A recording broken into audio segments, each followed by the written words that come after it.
All right, y'all. Shalom, shalom, shalom. Coming at y'all with a early, early morning show here.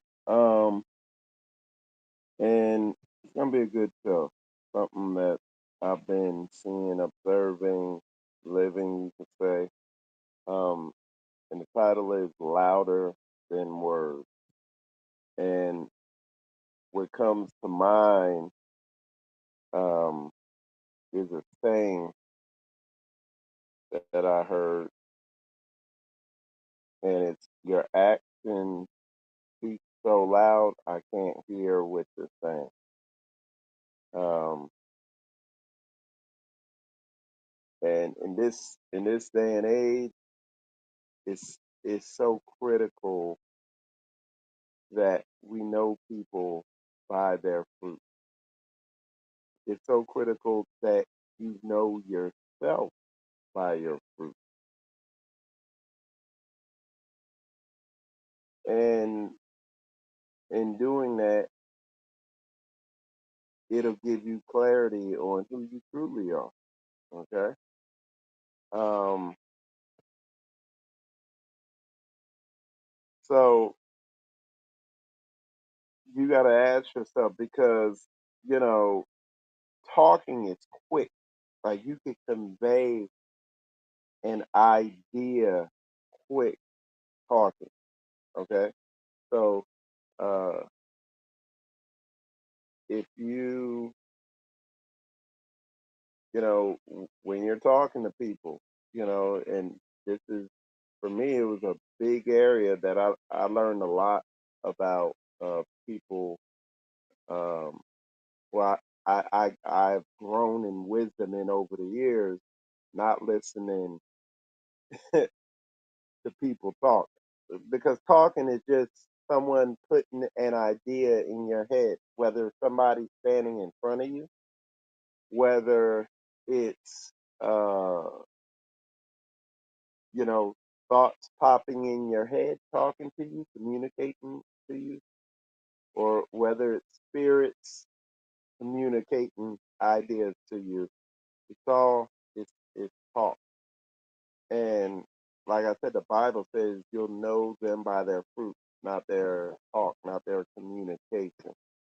Um, so it's critical we learn how to observe fruit and take them for what they are. I've seen people, you they'll they'll show you, uh you'll observe their fruits and see their fruit, and they're so good at talking, they'll tell you that's not a banana, it's an apple.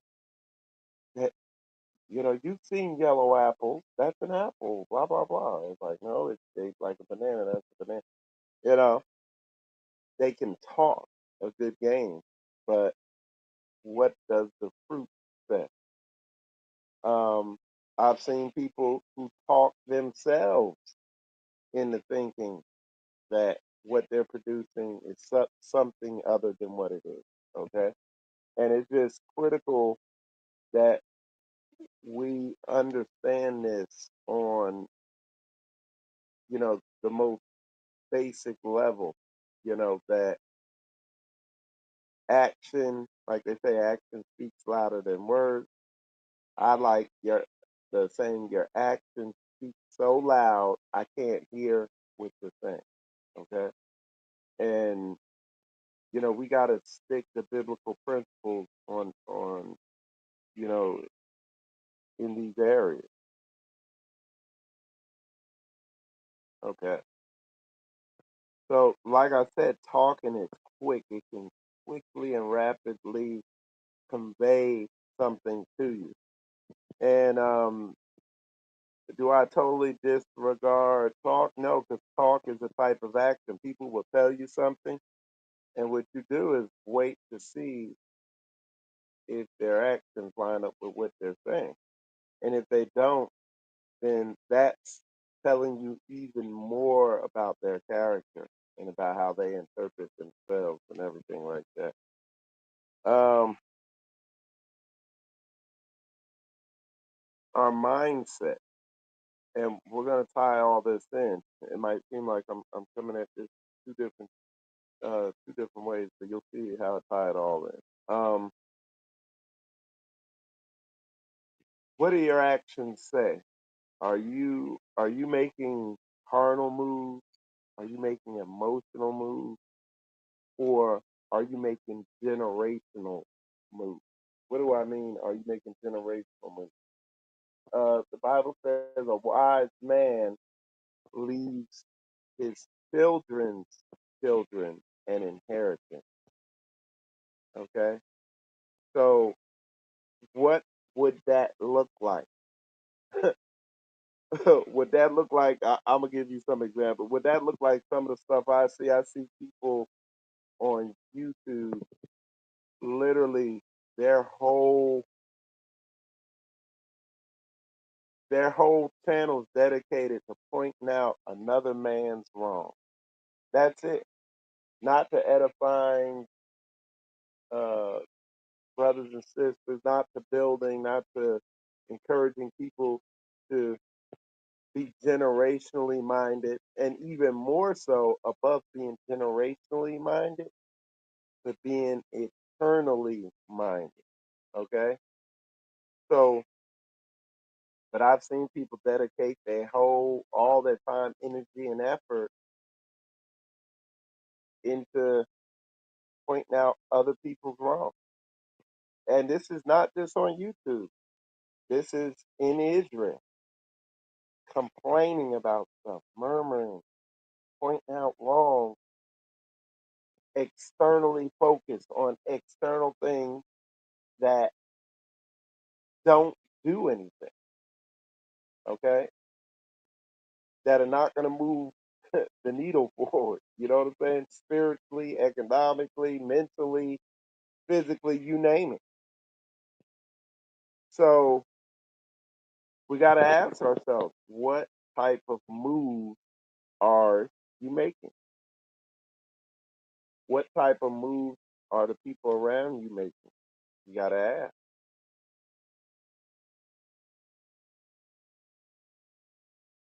Like I think I heard I think it's Pastor Mir said he he's thinking 10 years ahead. Like the moves he's making are 10 years out type stuff. I get that. 10, 20 years, that's how I'm thinking. Those are the moves I'm making. I'm not in the now trying to feel good now carnally, my flesh, my thoughts, feelings, emotions. I'm thinking 10, 20 years out, and sometimes further than that. I'm thinking eternally. How is this, you know, stacking up in heaven? And again, I gotta like I look at a lot of stuff going on online, and it's crazy how people miss things because again, their vision is carnally minded. It's not eternally minded. It's not generationally minded. It's carnally minded. And like I said, it's a big distraction. I watch people; their whole focus is pointing at somebody else when we're supposed to be working our own salvation out with fear and trembling. Great book. Um, I look at my week this week. Um, I had an extremely busy and extremely productive week. Um, I'm gonna tell you what put a lot of encouragement and focus behind it was the Ask the Elect.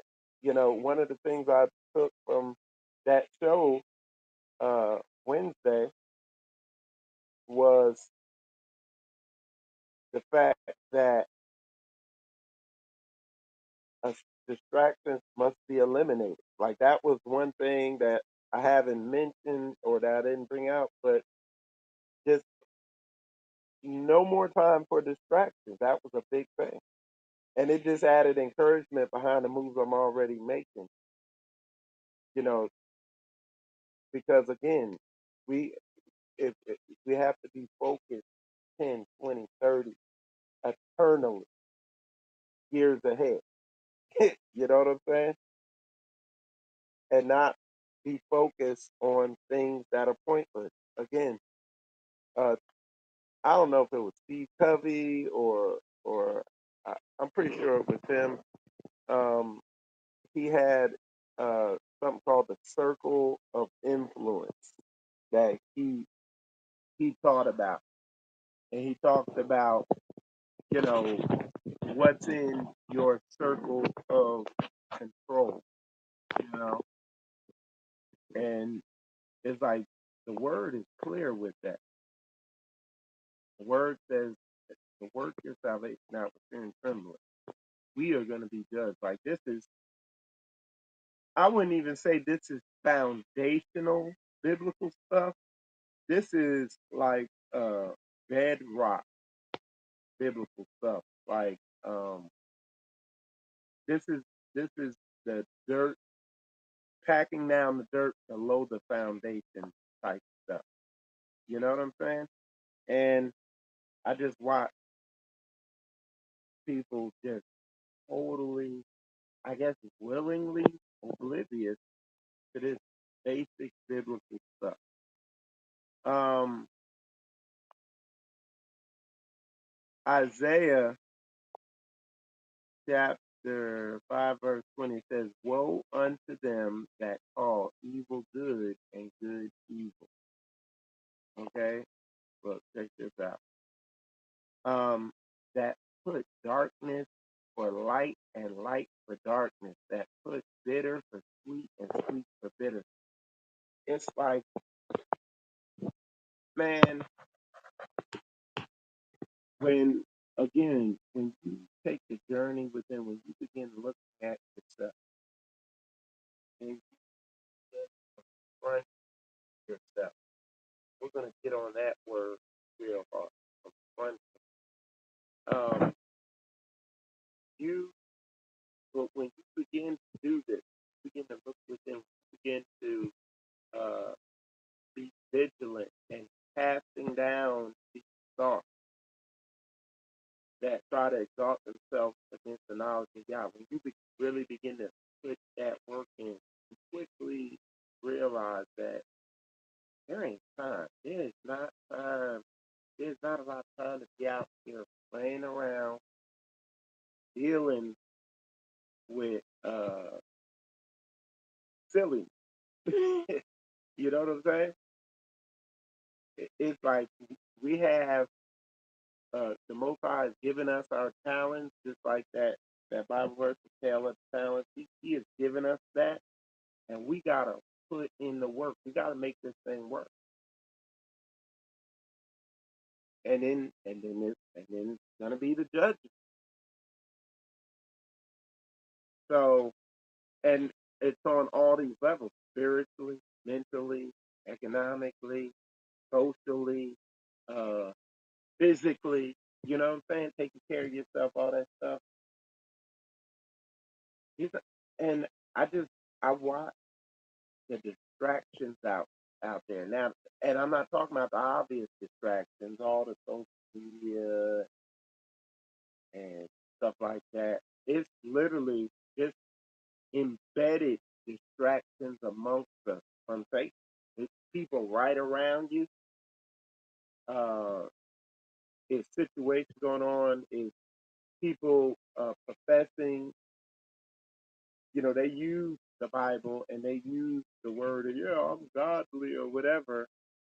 And like I said, you look on Facebook, man, or YouTube or whatever, and I can't get over that. People's whole channel is dedicated to pointing out somebody else is wrong, not edifying things, not putting out stuff that's going to be beneficial. It's literally he did this to me. What the heck? Okay, I get it. The first month. But now 2 years later, type stuff, you know what I mean? So, and then in the meantime, I look where I'm at. I look at the leadership that I'm under here in Straightway, and you are. It's like my day yesterday. It was fruitful. It was encouraging. I, because what I'm being pushed by the example that's set forth, that pushed by the teachings that's coming up. I go over there and look at the videos, and the videos that are being made by the righteous are challenging me and pushing me to higher levels of holiness, to strive, you know. And it's been doing that. But the thing is, I'll tell you this: I've followed it, and now I'm on the battlefield. So it's like you're on the battlefield. You're out. You know, you studied the plays, studied the playbook. Now you're out on the field. You know, and you're doing the thing. And then you see other people just, I don't know, they're studying the crowd or something else, man. I don't know. It's great. But let's get into we're gonna get into that word, confrontation. Okay? We're gonna get into that real quick. Let's see.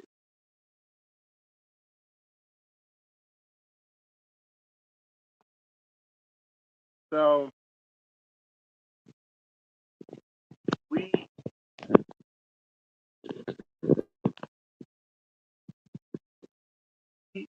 what you have out there, if I can find it.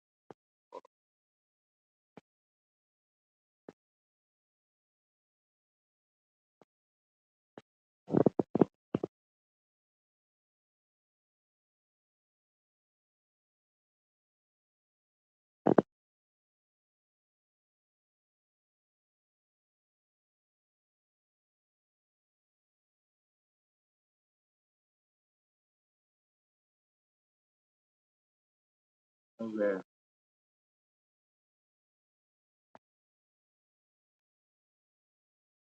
But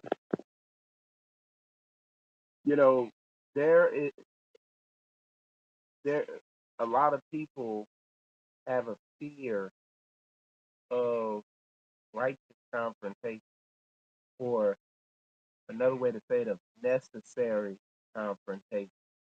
Um, whether it's uh, externally, where you got to confront people head on or whatever, or correction, like the Bible is open with better to love, or and this is the more important aspect of it, whether it's internal confrontation, confronting yourself, looking at what is going on within, facing it. And again, it goes back to this Bible verse: you will know them by their fruit.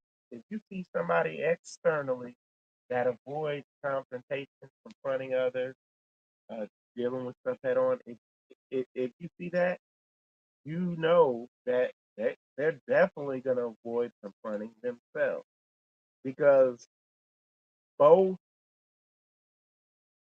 ways of confrontation cause the same emotions to arise, and that's going to be emotions of discomfort, like the emotions of fear, emotions of pride, uh, emotion of fear of being humiliated, being humbled. Okay, um, feelings of rejection, and mind you, all these feelings, if can potentially be spirit because they're so deeply ingrained. They become iniquity. They're deeply rooted in there where it's going to require deliverance and everything like that. But even over that, it's going to require a desire to not want to function in that capacity. But this, uh, mindset where people see confrontation, necessary confrontation, as an evil thing, you hear that getting talked about now. It's amazing.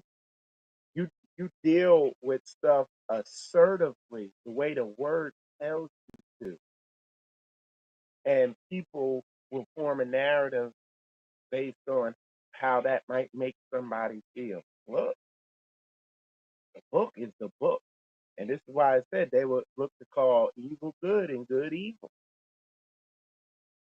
It's like you put evil out from among you, stop dealing with evil, with foolishness, with silliness, and you deal with it according to the way the word tells you to, by stepping away from it, removing yourself from it, correcting it, rebuking it, or whatever. And people, only thing they focus on, oh, the harshness of it. Y'all need to go read the word because again, people claim to be believers of the word, but when the more uh, serious aspects of it come forth, you know, um, the more uncomfortable aspects, the aspects that directly uh, confront that flesh or that those thoughts, feelings, and emotions, when that stuff comes up, people are siding with evil.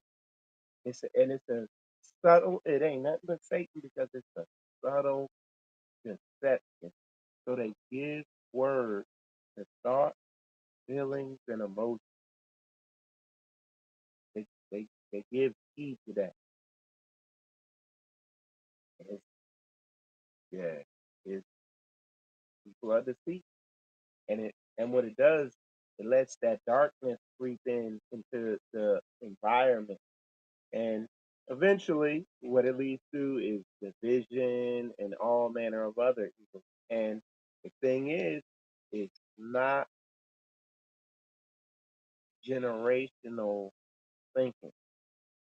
It's not eternal thinking. You're not thinking eternal. You're thinking carnally. You're thinking about here and now, how that makes me feel, and all this. When the word tells us to die to self, and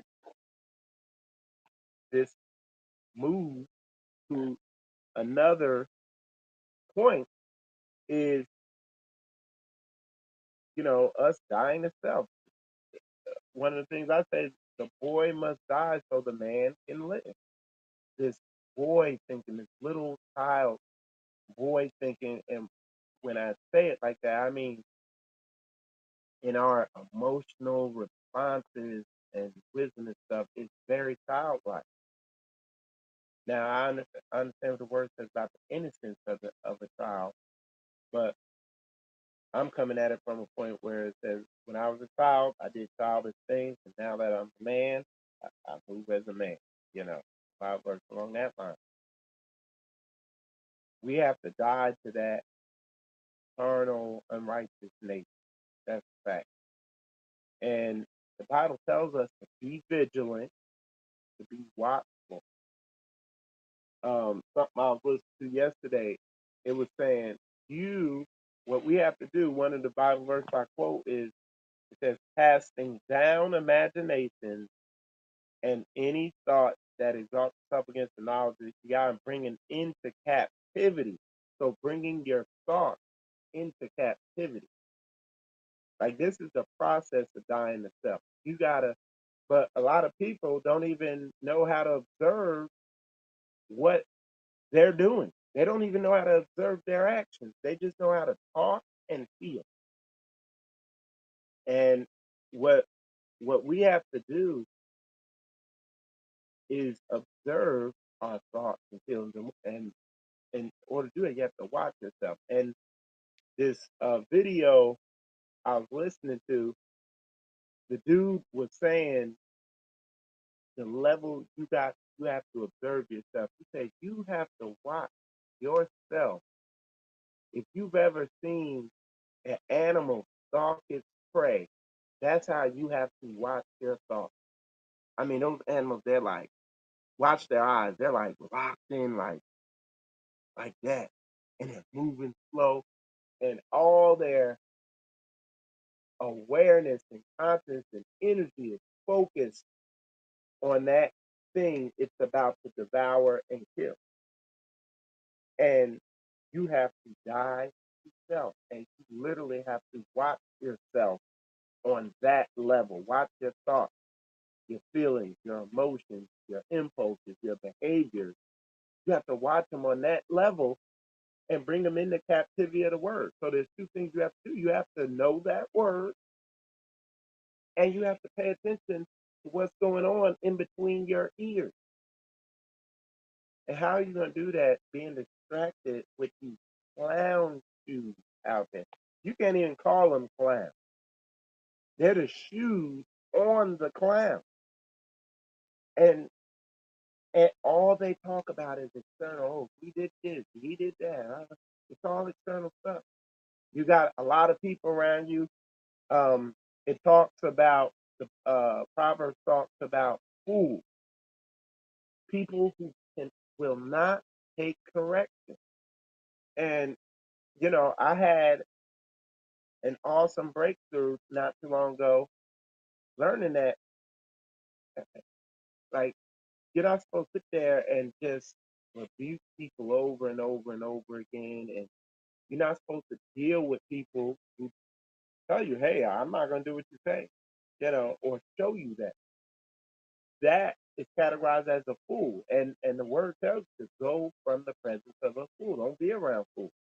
Be around wise people, people who can take instruction, take correction, who are willing to change, who are going to observe themselves, who are going to, like we said, watch, be vigilant, like the word says, and watch those thoughts, feelings, and emotions. Watch for Satan coming in trying to devour your spirit.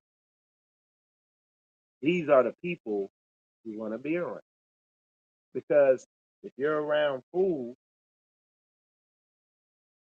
it's just another distraction. And you are going to suffer. You're going to be upset. You're going to be frustrated. You are going to be hindered in your growth and development. Hopefully that makes sense. But yeah, y'all, it's, that's the nucleus of is that confrontation and that confronting yourself, confronting unrighteousness around you, and you're dealing with it or just being done. You see what I'm saying? But I really want y'all to think about what I said about watching your thoughts like a predator stalks prey. Go watch one of them Animal Kingdom videos and watch when like one of those animals is about to devour something or take it out. This is how we need to be about killing our flesh, this carnal nature. Okay? Like I said, y'all can watch other videos that where I go into what that actually looks like, how to die to self and all that. I mean, I've talked about that. But with that said, I just want to come on here and bring that out. Appreciate all y'all tuning in. And with that said, shalom, shalom.